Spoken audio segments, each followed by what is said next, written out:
Yo, what's up, YouTubers? So tonight I reviewed the Founders Imperial Stout, and after a little bit of inspection of the label, I found something kind of interesting. So there's a brewery in Stillwater / Oak Park Heights, Minnesota called Liftbridge Brewing Company.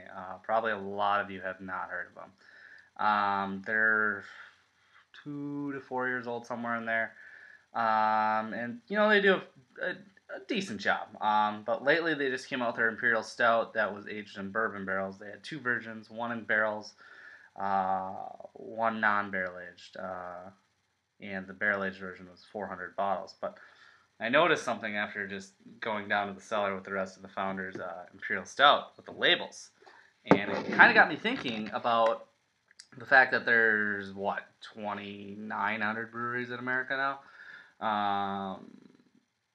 Where people are getting label designs and how labels get approved and who does that. I guess I'm not sure. But I found this interesting. So let's take a look at the Founders Imperial Stout label. You kind of see those like dragon-like birds, if you will, wearing crowns. I guess that's the only way I can explain it, along with that like crest of royalty or some shit. I'm not sure. But I thought it was a really cool label, and there's a lot of detail on it. But interestingly enough, and this is a full bottle, which I will probably review in the coming weeks. Sorry for the shitty camera. But yeah, this is Liftbridge Brewing Company's Bourbon Barrel Aged Silhouette. As you can see, it has some sort of crest with pine trees and a river, along with a very similar bird. Double-headed bird, if you will, except they replaced the heads of the other birds with loons from Minnesota and crowns. So, let's do this. Oh, Christ, I'm bad at this. Sorry, guys. What do you think? Is that too similar? Is that, like, not...